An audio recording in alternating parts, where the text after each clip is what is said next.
Hello, everyone. This is Katie Phillips from Tosa Together. I'm happy to welcome you to Tosa Talks, Building a Diverse, Thriving Community, an ongoing Facebook Live series proudly sponsored by our generous friends at Bostic.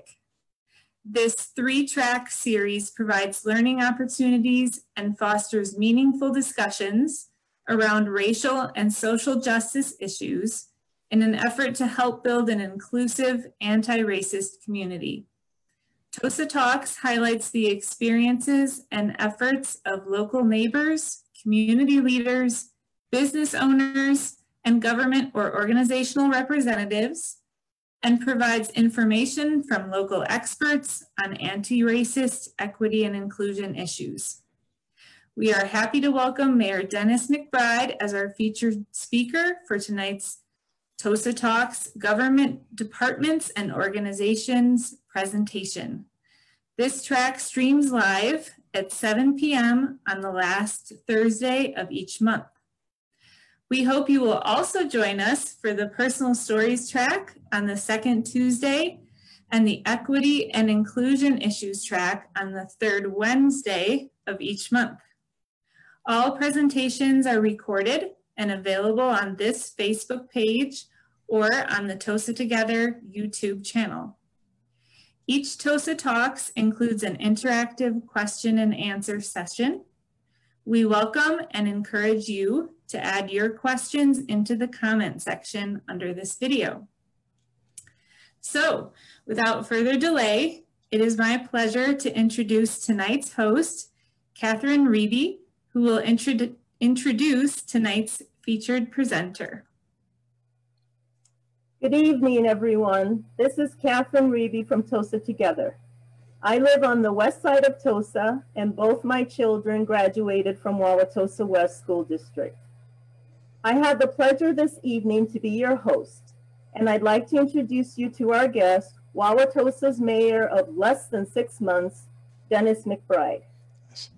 Mayor McBride is a graduate of Tosa East, UW-Milwaukee, Princeton University, and New York University School of Law. He served as a law clerk to a U.S. district judge, worked for Boston and Milwaukee law firms, and for more than 24 years for the U.S. Equal Employment Opportunity Commission. He has litigated cases for people discriminated against in employment based on race, sex, age, religion, and disability. Here in Tosa, Mayor McBride served as a 4th District Alderman from 2008 to 2018, and 2 terms as President of the Wauwatosa Common Council from 2012 to 2016. He is co-founder of SOS, which stands for Support Our Schools, in Wauwatosa, and also Friends of Hoyt Park and Pool Incorporated. He was sworn in as mayor of Wauwatosa on April 21st, 2020. The mayor will start with some brief comments, and after that, we'll field questions from the audience. Please participate by putting your questions in the chat. Thank you for joining us, Mr. Mayor. Over to you. Thank you, Catherine. I'm very pleased to be here with my friends from Tosa Together. Before I became mayor, I attended a lot of meetings with Tosa Together, and we worked together on a project I'll talk about in a minute. And I apologize that I'm Mr. Headphones tonight. I was told earlier that I can be heard better if I have my little speaker function here, so that's what I'm going to do. Next slide, please, or first slide. Is this slide up? There we go. If you go to the 3rd slide, please.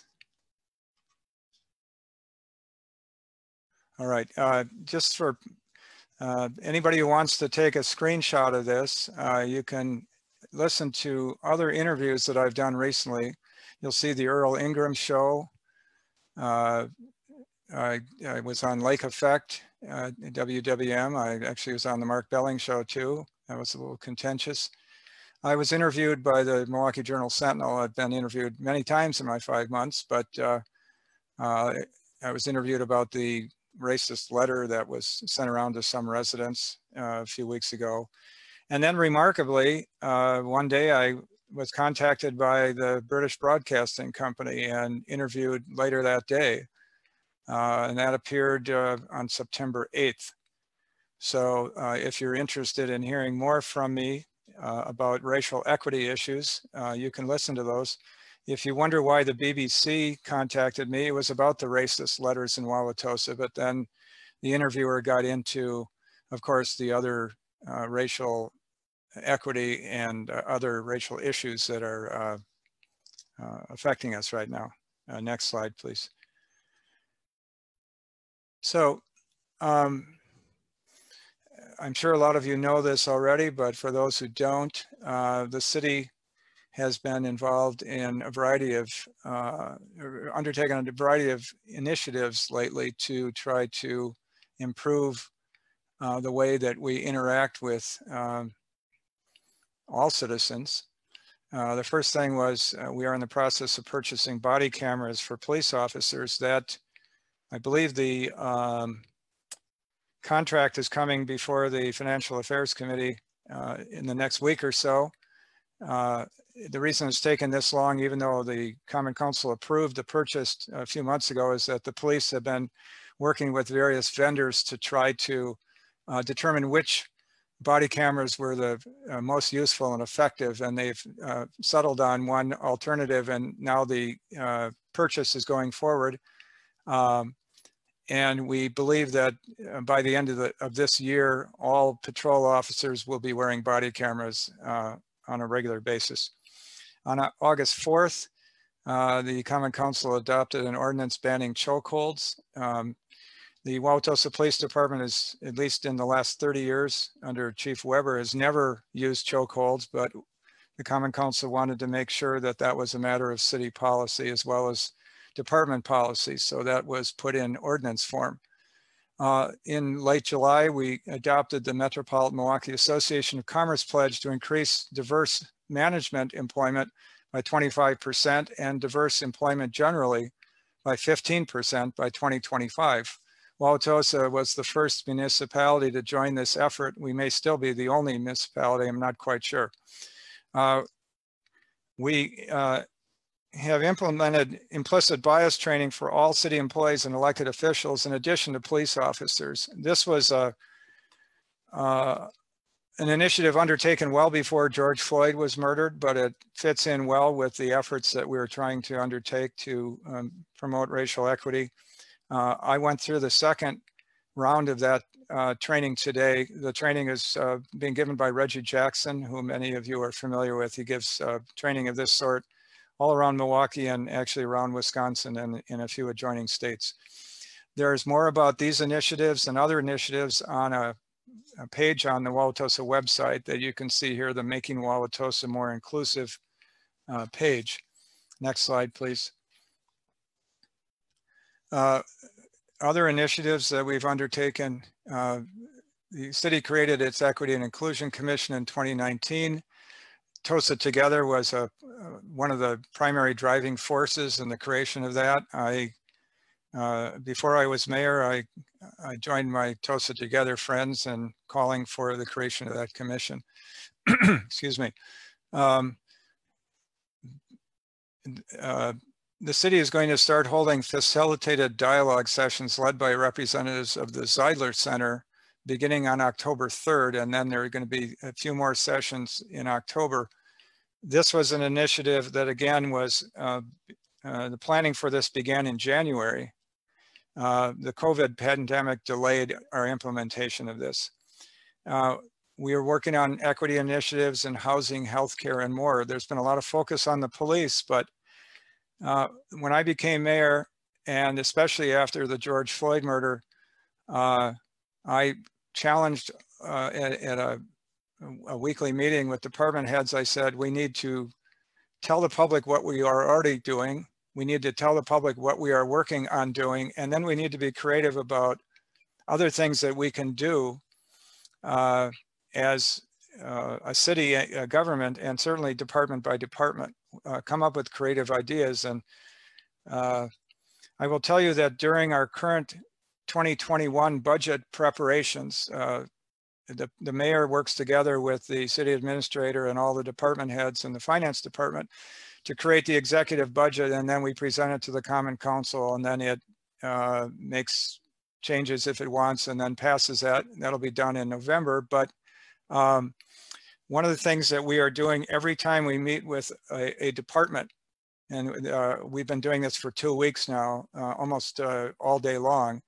But the last thing we always ask is, okay, thank you for all the rest of it, but what is your department doing to promote racial justice and equity? And there have been a lot of good ideas that have come forward, and we are continuing to work on implementing those things. So we are being more intentional than ever about making sure that the city of Wauwatosa government promotes welcomeness in every way, shape, and form for all of our residents and all people who are interested in becoming residents. We want to make sure that Wauwatosa is known as a welcoming and inclusive community.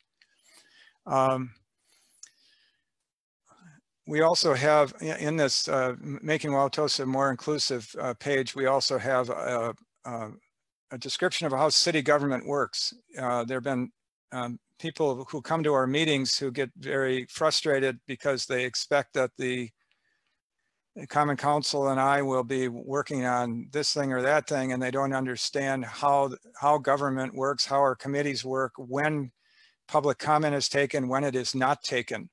So we have tried to address that with such things as, remarkably, when is public comment taken? And then the Police and Fire Commission has been the subject of a lot of attention. So we have descriptions of how the Police and Fire Commission operates, and that commission is separate from the Common Council and separate from the mayor's office. So that's a separate entity, and people need to know how that operates. And then, of course, the police department policies and procedures are the subject of a lot of attention too. So we want to make sure people know those things. Next slide, please. I want to just talk about a few things that I've worked on. In 2019, I led the effort with support from my friends from Tosa Together to have the Zeddy Heiler home declared a Wauwatosa landmark. I worked with Mr. Heiler's nephew, who now owns and occupies that home. For those who don't know, Zeddy Heiler was the first African-American to own a home in Wauwatosa. He built it with his own hands in 1955 under a lot of duress from some people who didn't want Black people in Wauwatosa. He stayed until he died in 2004. Through my efforts and Mr. Williamson's efforts and the support of Tosa Together, we got a unanimous vote from the Historic Preservation Commission and a unanimous vote from the Wauwatosa Common Council for that. On June 5th, 2020, I issued a racial justice and equity statement following the murder of George Floyd. In that, among other things, I apologize for Wauwatosa's history of racism. I've been challenged by a lot of people, how dare you call Wauwatosa racist? And I said, look, I'm going to be 67 years old a week from now. I grew up in Wauwatosa. I know what Wauwatosa was like, and I know how it has evolved. It has become a much more welcoming community, but we can't ignore what we went through before. So I talked about some of those things. On July 15th, I signed the Common Council's directive to the city administrator and police chief to facilitate the transition of Officer Joseph Mensah from his employment by the Wauwatosa Police Department. I'm sure many questions will be asked about that tonight. Since July 7th, I have met or had long Zoom or telephone conferences with community groups, the Milwaukee Urban League, protest leaders, members of the Wisconsin legislature, and the Wauwatosa Equity Inclusion Commission, Cole family's attorney, and members of the public regarding protests and equity concerns. And as I pointed out, we are ensuring that in our budget deliberations, every department has the mission of promoting racial justice and equity. Next slide, please. So why is this up here? It is better to remain silent and be thought a fool than to talk and remove all doubt. Some people think Mark Twain said that. Some people said Abraham Lincoln said that. They're likely suspects, but actually it was a person named Maurice Switzer who wrote a book about Mother Goose back in 1907. Why do I bring this out? Because everybody on at every point on the political spectrum, the police union, the people from Tosa Together, people from, the right wing, people from the left wing, everybody wants me to say everything that they want me to say. And I am trying to be careful as mayor. People don't need to hear from me every day about everything. I'm trying to choose my words carefully because this is a very, very emotional time for all of us. And there are times when it's better to remain silent than to speak. And there are going to be people who disagree with me on that. Finally, I will say that today I mentioned that Reggie Jackson was giving a 2.5-hour bit of equity training to us. And he said a couple of things that I thought were important to say. One is he said, and I was pleased to hear this, he said, Wauwatosa is a shining example in the local area of working on racial equity issues.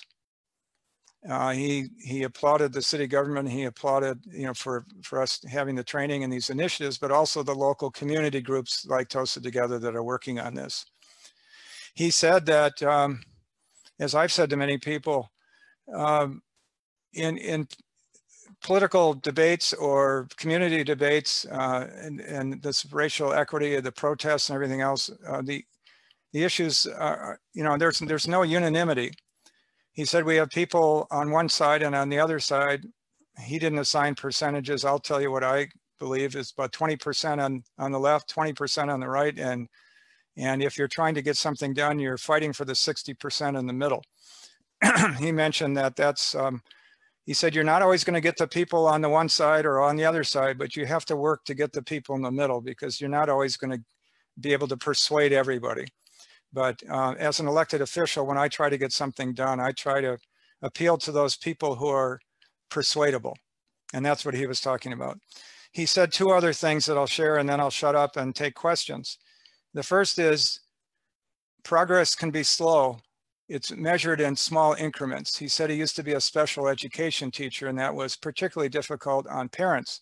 They wanted rapid progress for their children who were in special education.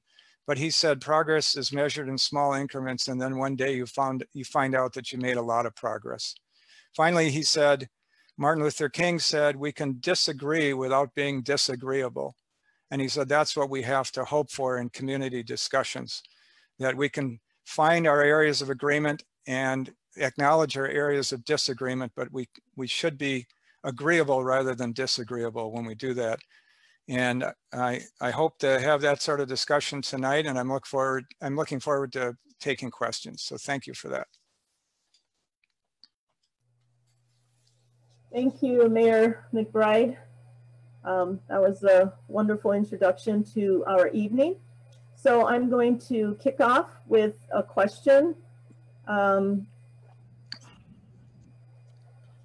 question is, who is your biggest social justice role model and why?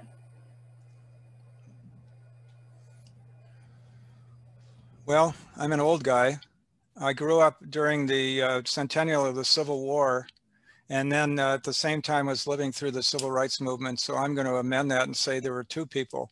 One was Abraham Lincoln and the other was Martin Luther King. I would hope that their contributions to social justice are obvious, but those are the two people that affected me most. In recent years, of course, we've all become a lot more aware of the contributions of John Lewis, and the dignity that he displayed was remarkable. And even in death, he's been a remarkable role model. So I hope you don't mind me naming three people. That's fine.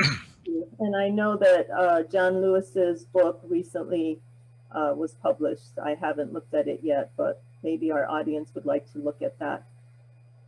The next question, what is your vision for the future of Wauwatosa as it aligns with Tosa Together's stated aim to welcome diversity and change in Wauwatosa?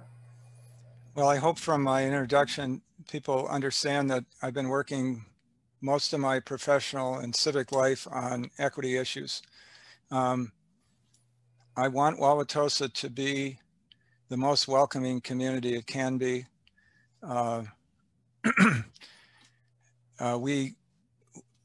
we have, as I said, a history of racism that we have to overcome. That doesn't mean that people today are racist. I'm sure some are, but the hidden costs of years of redlining and residential segregation and denial of opportunity for people of various skin colors is still with us. And that's one thing that we're going to try to fight. We are trying to fight through our housing equity plans that we're developing now. So, you know, the general theme is what Tosa Together is looking to do, which is to make Wauwatosa the shining city on the hill, the example for everyone as a place of welcome, regardless of race, creed, skin color, whatever it is. People should be welcome here. And I think Wauwatosa has been evolving in that direction. So I outlined the initiatives earlier that we are trying to do as a city, but government can only do so much. We need community groups. We need people of good faith and goodwill to work with us. So we've got a lot of work ahead of us, and it's not all going to be done in my 4-year term, but we are going to measure our progress in small increments, as Reggie said, but I hope it is progress and we keep moving forward. Thank you. The next question, what are your thoughts about the police union publicly asking for the government affairs ad hoc committee to be disbanded? I think it was a mistake. Sorry? I said, I think it was a mistake. I have asked everyone to lower the temperature, whether it's the police union or people. There are some people on the other side of the equation. There have been a lot of spats. I've had private meetings with people. I won't name names on all sides of this thing. And I've said, please, what we need to do now is try to work together as a community. Again, we can disagree without being disagreeable. Being disagreeable just polarizes people more. So I'm hopeful that the ad hoc committee, I mean, the word ad hoc, of course, implies the fact that it's a temporary committee, and it was intended to be temporary, and it was intended to speed up things, especially while the Common Council was on August recess. So I don't expect it to last forever, but I'm hopeful that it will fulfill the wish of the Common Council to expedite some of the measures that we've talked about tonight and will be talking about. But this goes back to my statement about sometimes remaining silent and being thought a fool rather than opening your mouth and proving it. I don't want to, I'm trying to avoid making statements about people and things. I think we ought to all let the process work itself out, whether it's the governmental process through the ad hoc committee, the legal process that the Police and Fire Commission is going through, the legal process that the district attorney is going through, and all that. We are obviously all walking on hot coals right now. People are very emotional for good reason. We also are going through a pandemic, and that heightens people's frustration and anxiety. And so I think we all, that includes me and includes everybody listening, we all need to make sure that our remarks are well chosen and well timed. Thank you. I'd like to invite our audience to put their comments and questions in the chat so that we can address as many as we can before we conclude tonight. The next question, you are an NYU trained lawyer. As the law stands now, the police chief can't be removed unless it's for just cause. Right. How do you define just cause? I don't define just cause. Wisconsin's statute section 62.13 defines just cause. I think it's subsection 5M. You can see I've read this before. It has 7 different ways to determine whether somebody has acted properly or improperly. So, and then there are cases interpreting those sections. And I'm not an expert on that, but if I were to be one of the lawyers involved on that, I would certainly look at the case law. So as people know, under our system, if there's a statute, you start with the statute and then you look at the case law interpreting the statute. And then there's almost always an argument to be made But I will say that based on what I know from discussions with attorneys, city attorneys, our city attorneys and others, it's a very, very high standard. And I can tell you why. The reason that the police and fire commissions were established, I don't know, 100 years ago or whatever it was that government was often corrupt. And many times mayors and other elected officials would try to threaten a police officer or a police chief or a fire chief with termination of his employment if he didn't fix the ticket that the parking ticket that the mayor's wife got, or didn't do what the mayor wanted to do and all that. And so the legislature created police and fire commissions to remove that sort of political corruption from the process. That's a good thing. The bad thing is, if you're so inclined, is, well, I elected the mayor and I elected the common council, and now we have an unelected commission of police and fire commissioners, and where's my say in that? Well, that's a trade-off that the legislature made when it created police and fire commissions. So what I've told people is, you know, a lot of people are upset, or they express their frustration with me or with the Common Council on this. And I say, and then we get criticism sometimes from state legislators. And I say to the state legislators, you are the guys who create the laws. We're the guys who have to enforce the laws that you gave us. I don't have latitude. If the Wisconsin statutes that you created say such and so, then I have to do such and so. So if you think that the law shouldn't be that way, it's up to you to change that law. I can't do it. One thing that I will tell you that is that people need to appreciate is that I have taken 7 oaths in my life since I became a lawyer. First, I took the oath when I became a lawyer. Then I took 2 oaths when I became a federal employee on 2 different occasions. I've taken 3 oaths as an alderman and 1 oath as a mayor. And each one of those oaths, I said, I am swearing to uphold the United States Constitution and the state constitution and the laws created under those constitutions. So I take that oath that I've taken many times. It's the same oath as the President of the United States takes. I take that oath very seriously. People who know the law know that unless you're the Supreme Court, you have to follow the laws as interpreted by those courts. So it's a long-winded answer to say, I may wish I had more sway, but I have none. I have to follow the Wisconsin statutes. Okay, thank you. Our next question, what do you think of how long it took for the restrictive zoning signage to be removed from Wauwatosa and Tosa's reputation on inclusiveness going forward? I'm not sure, you know, we tried to figure out how long the restrictive zoning signs were up. And I was actually interviewed by the Journal Sentinel before I became mayor, because I'm considered one of the local historians, I guess. So they called me on that.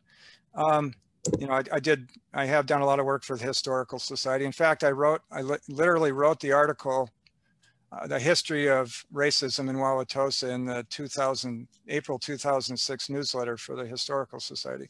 My best estimate is that the restrictive zoning signs were put up in the 1920s and lasted until the 1950s, maybe into 1960 or so. I was born and came to Wauwatosa in 1953. I do not remember seeing any such signs when I was a kid. I never saw them hanging up anywhere. Looking at the age of the signs that the Historical Society has preserved, and the artistic design, they look like they were designed in the 1920s. They look like arts and crafts kinds of signs. The US Supreme Court outlawed restrictive covenants in 1948. Some of those covenants lingered for some time after that. They were not enforceable, but if you look at some of your deeds, some of you may still have restrictive covenants in your deeds. And we've talked about a way to remove those from the title history as well. That's another initiative we're working on. But anyway, the restrictive covenants stopped being enforceable in 1948, and then specifically again with the Fair Housing Act of 1968. So those signs are a part of that legacy that I apologized for on June 5th, 2020, when I issued my racial justice and equity statement. They were not the only thing. We had a lot of other things to apologize for. But anyway, that's the first answer. And so the second part of the question again was, I'm sorry. It says, what do you think about Tosa's reputation on inclusiveness going forward? I guess based on the history of restrictive zoning. Well, again, I wrote that history. I wrote of the history. I've given a number of talks on it. It's a troubling history, and many people are aware of it. And it is a history that, you know, literally every day we put farther behind us, I hope, but it is still there and it needs to be reckoned with. Mr. Jackson today was reminding us that in Germany, they do a wonderful job of teaching the Holocaust. That's something that should never be forgotten in Germany or anywhere else, but specifically in Germany where the worst crimes were committed. I believe it was Eleanor Roosevelt who said you can forgive, but you should never forget.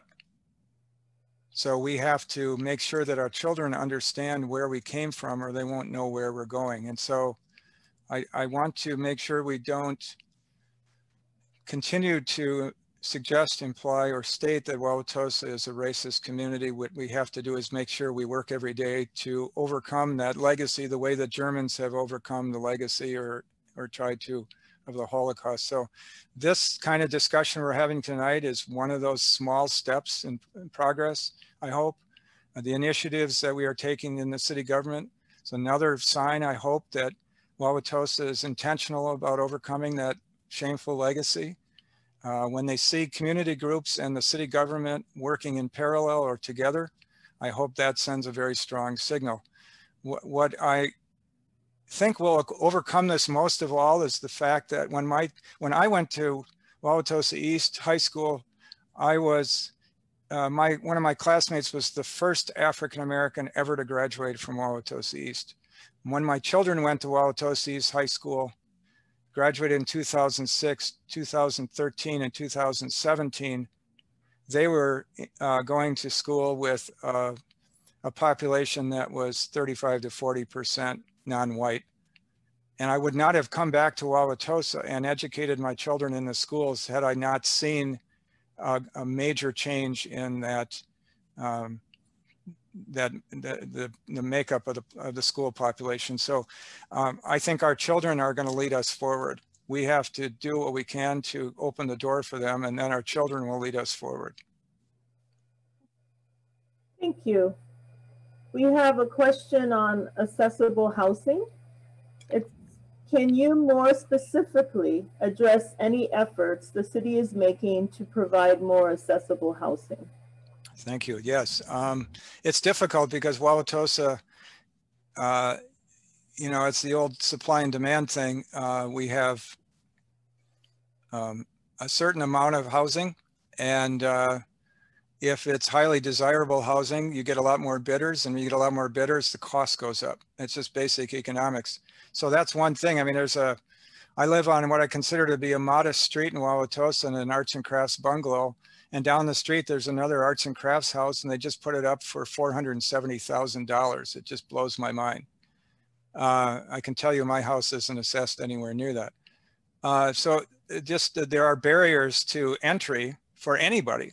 That's, you know, if you want to buy that nice house, you're going to have to find a lot of cash. So whether you're black or white or anything else, that's a lot of money.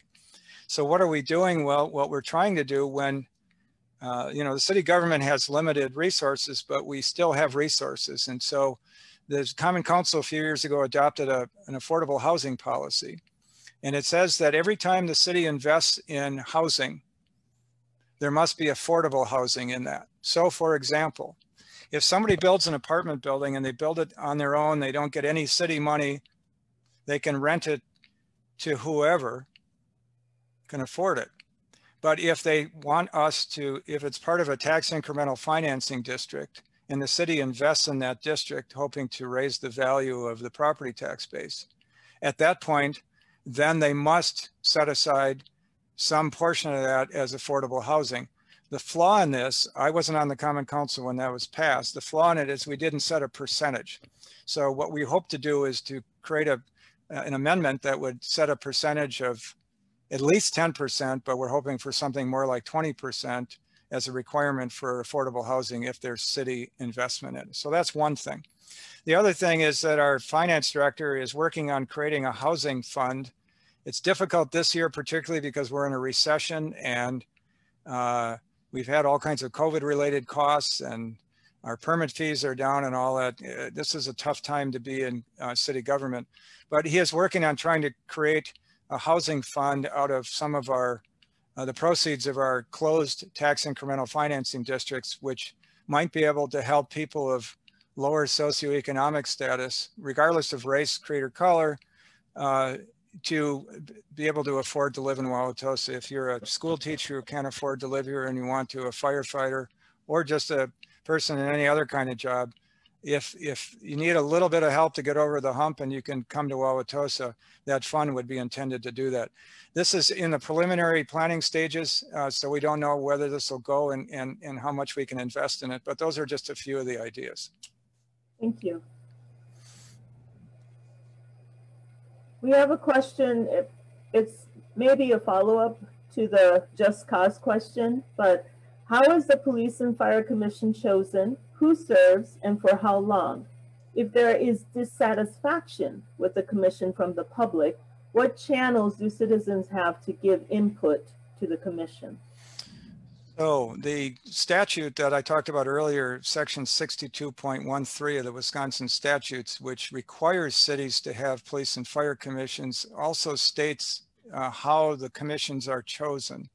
So it says that you must have 5 members and that each one serves a 5-year term, and each person comes up for, on a rolling basis, there's one person coming up for renewal each year. I've only been mayor for 5 months, so I have not appointed any of those people, but the mayor does all the appointments in the city, whether it's the Equity and Inclusion Commission or the Historic Preservation Commission, the Senior Commission, or the Police and Fire Commission. People apply for these jobs. Sometimes people are recommended. We have 30 boards and commissions. I always need people to apply, and I encourage people to do that. But I will start to get appointment power. And then it's just like the United States government, the president appoints and the Senate has to confirm. In this case, the Common Council would look at my appointments and confirm those appointments. So the input would come when the next opening arises. I'm not sure when that is. And what can citizens do? I think the spirit of the question is that many people feel that they have no recourse in this situation. So what can citizens do if they are not happy about what is happening with regards to the police chief? Yeah, this is the trade-off I was talking about before, the way the legislature set this up. Once the mayor makes these appointments and they're confirmed by the Common Council, the mayor and the Common Council have no recourse either. We can't tell the Police and Fire Commission what to do. We will not, when there's a new police chief or a new fire chief, we will not be able to tell the commission who to choose. The commission will do that. We cannot tell them whether to hire or not hire the slate of candidates they may have for the next firefighter openings. We can't tell them how to discipline a police officer or a firefighter, and we can't tell them to fire anybody. So we have the same limitations as well.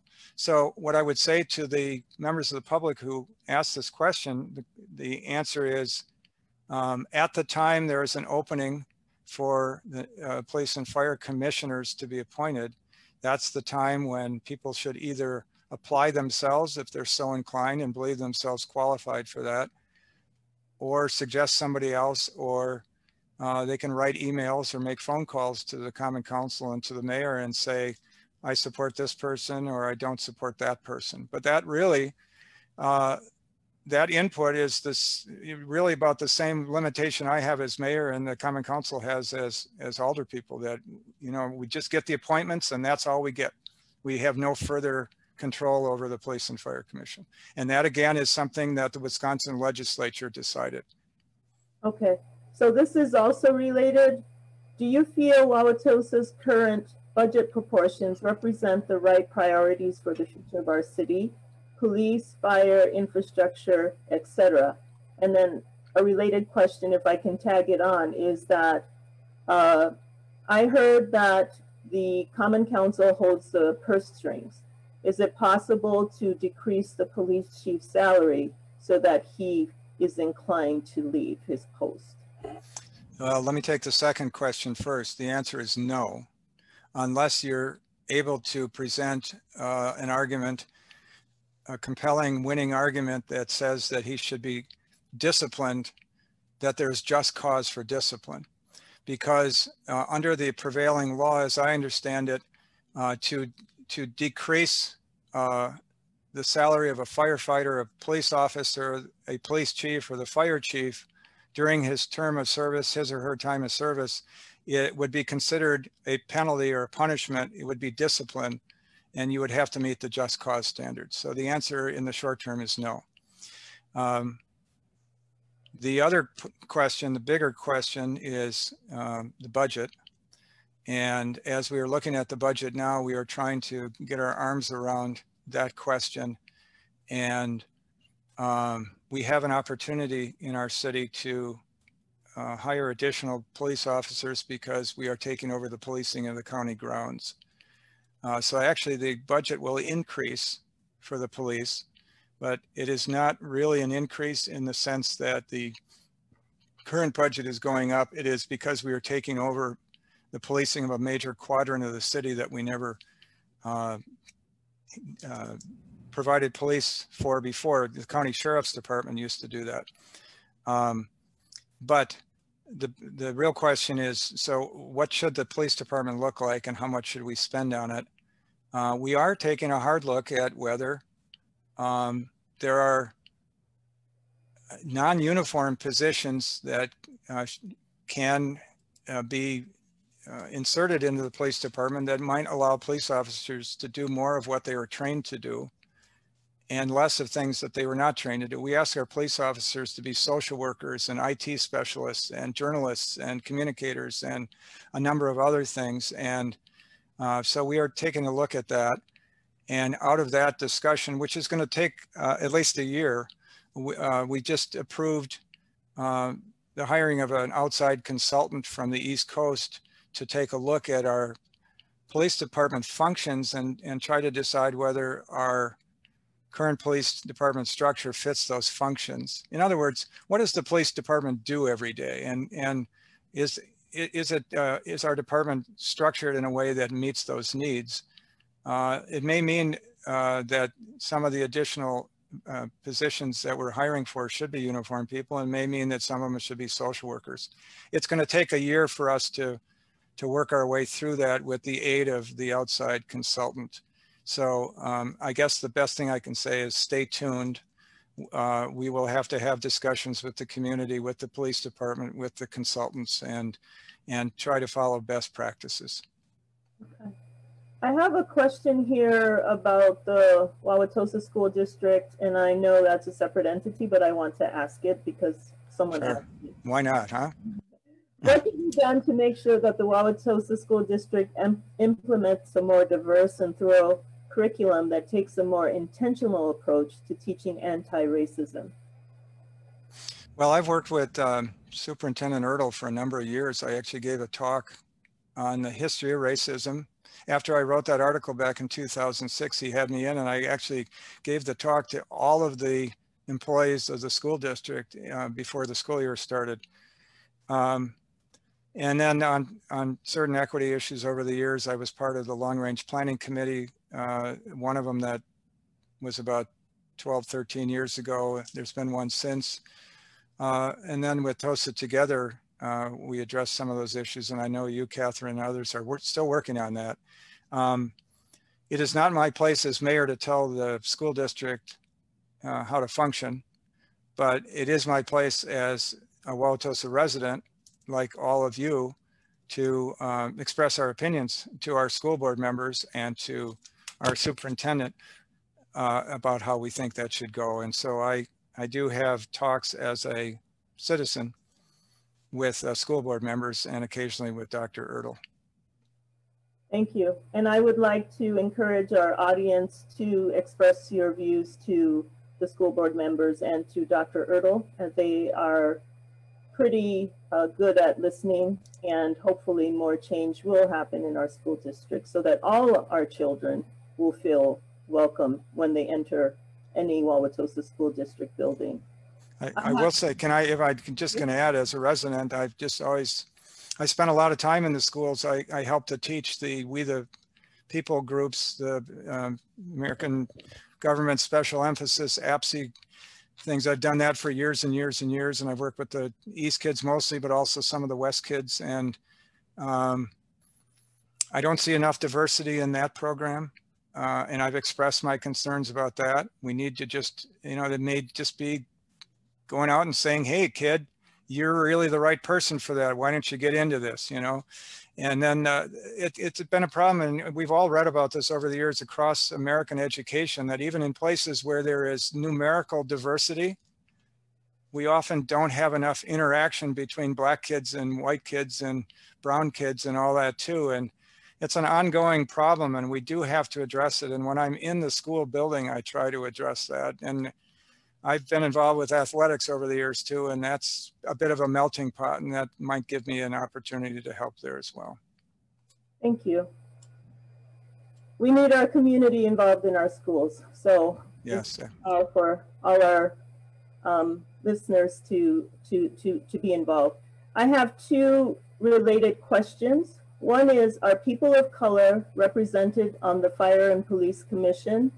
And then the second is there an effort at a city government level to create a more diverse public workforce at all levels of city government and administration?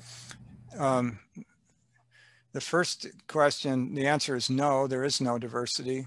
Again, I haven't appointed any of the police and fire commissioners.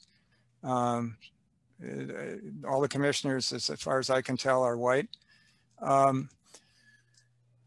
What I have done when I started as mayor, I said, I want to, and this was part of my racial justice and equity statement that I issued on June 5th, which was, please, if you are a person of color and you believe yourself qualified for any board or commission in Wauwatosa, I want to hear from you.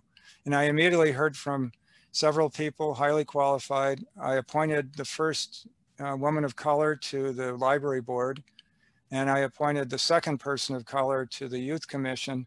And I've been so challenged by ongoing issues that everyone's aware of in Wauwatosa that I haven't had time to make all the appointments I want and look over them all, but I am trying to come up with more names of qualified people who are willing to serve, regardless of race, creed, or color. I want everybody to be represented in Wauwatosa. So if I can, I will try to diversify every board and commission we have.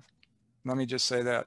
The second question was, what are we doing as a city to try to diversify our working population, our workforce in city government? And I referred to that earlier, where I said that we took the MMAC pledge to increase our managerial non-white population to 25% over a number of years, and increase our non-white population by 15% as well. But we didn't need to take that pledge because we've already undertaken that. We have a HR director who is white but has a biracial child.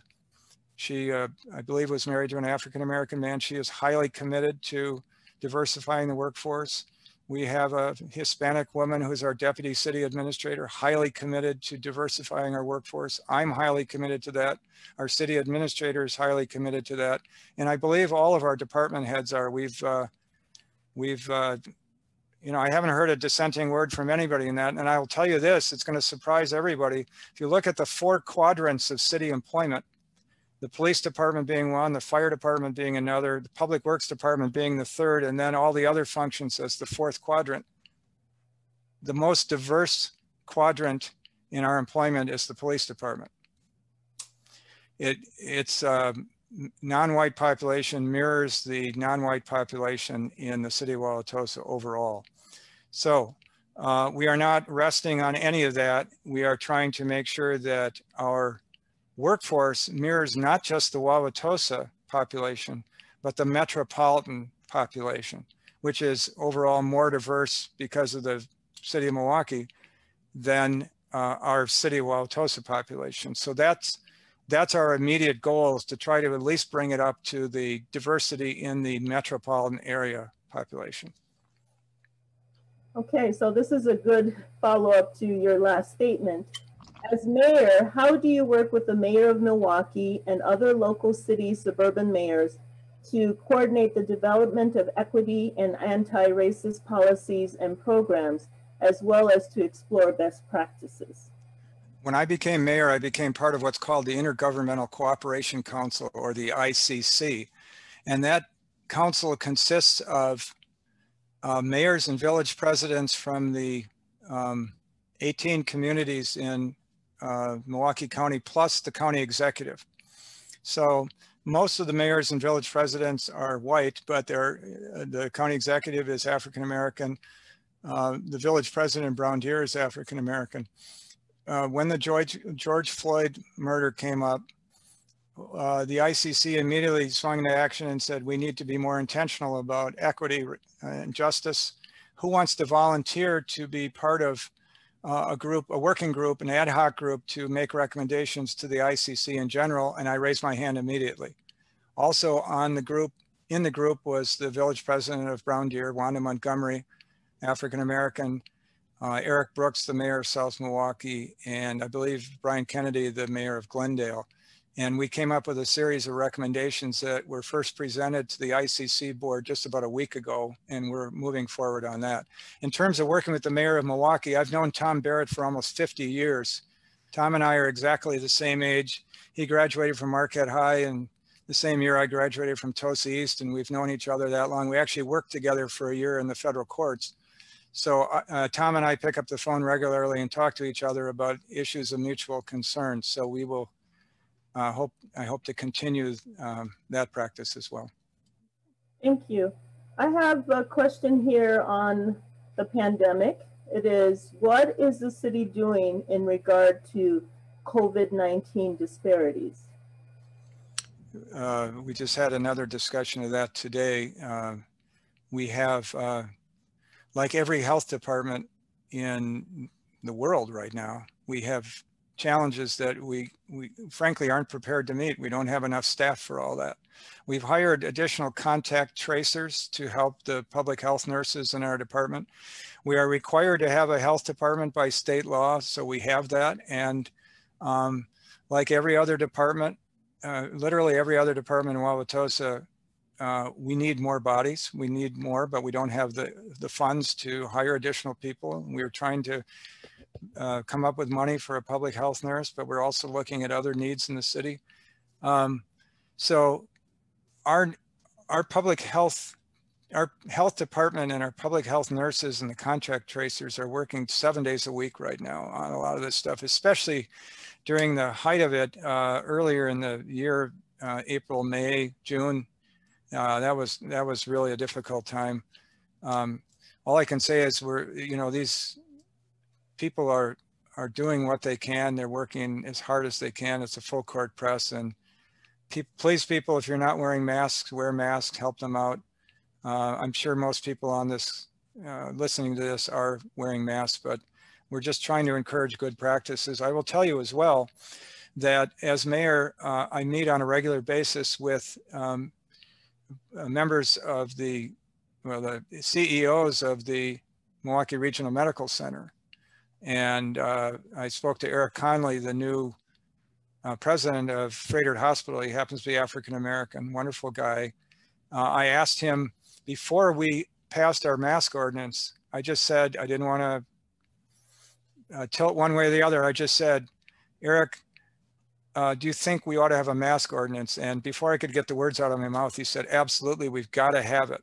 He said, we're going to, in the fall, we're just going to be deluged. And once we hit flu season, every hospital in the Milwaukee area is just going to be swamped, and we really need these masks. So that's the sort of thing our health department coordinates with the Regional Medical Center. We have the advantage of having that high-powered talent out there on the county grounds. And so we work with Dr. Raymond from the medical college and all that too. We have the latest, greatest medical information, and we work as closely as we can with those folks.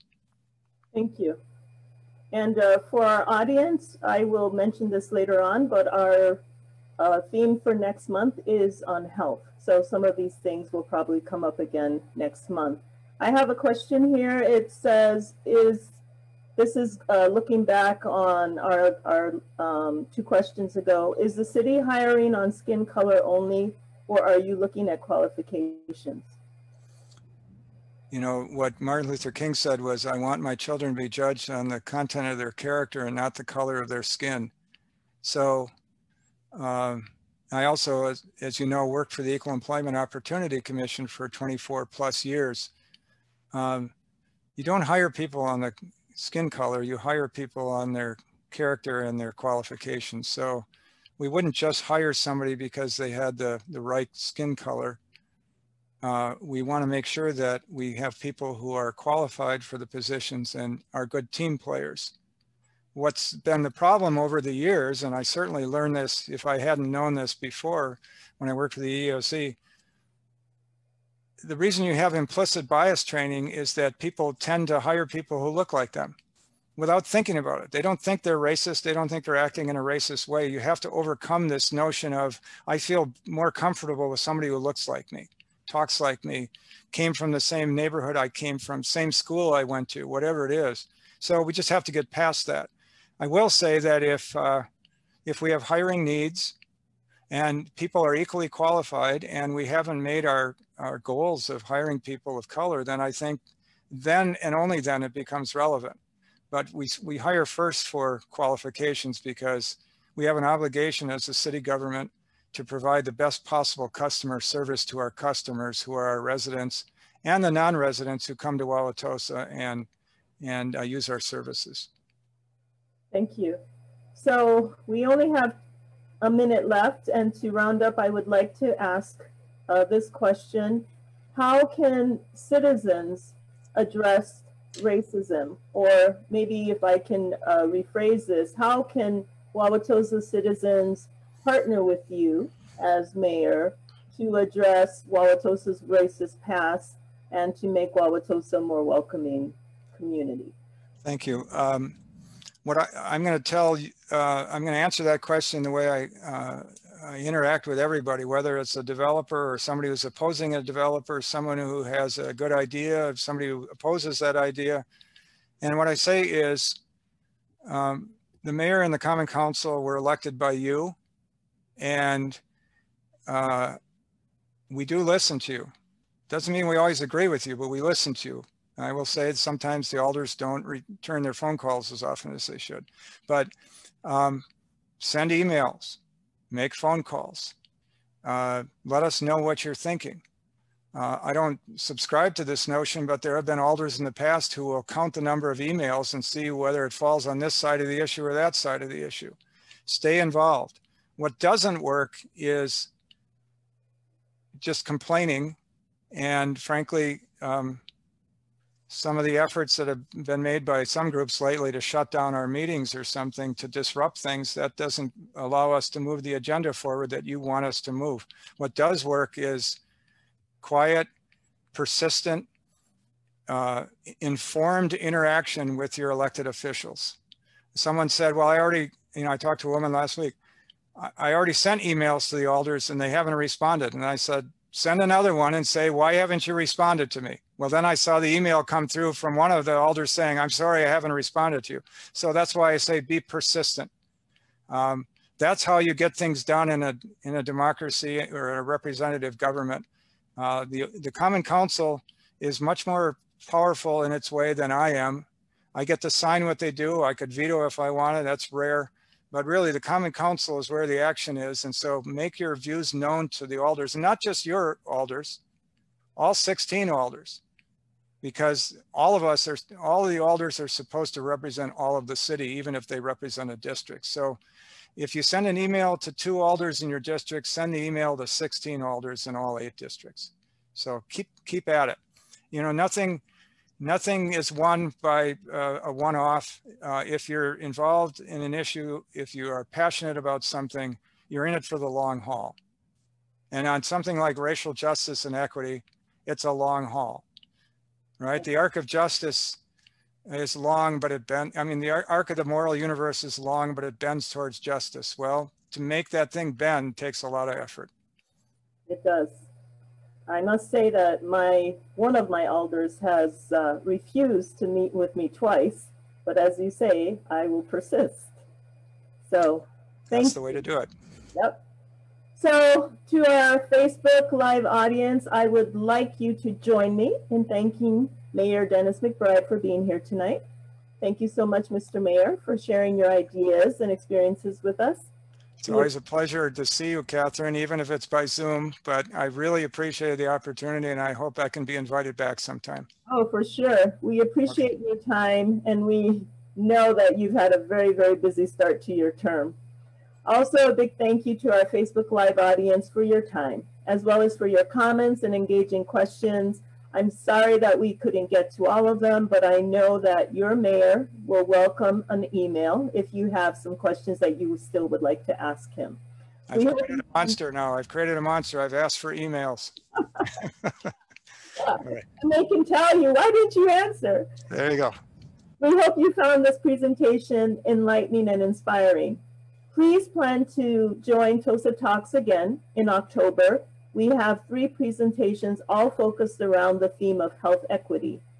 Feel free to reach out to Tosa Together anytime through our Facebook page, our website, or by emailing us at tosatogether@gmail.com. This is Catherine Reeby from Tosa Together, and it has been my pleasure to be here with all of you tonight. Thanks again for being part of Tosa Talks and for joining us in the effort to build a diverse, thriving community. Good night. Good night, everyone. Thank you.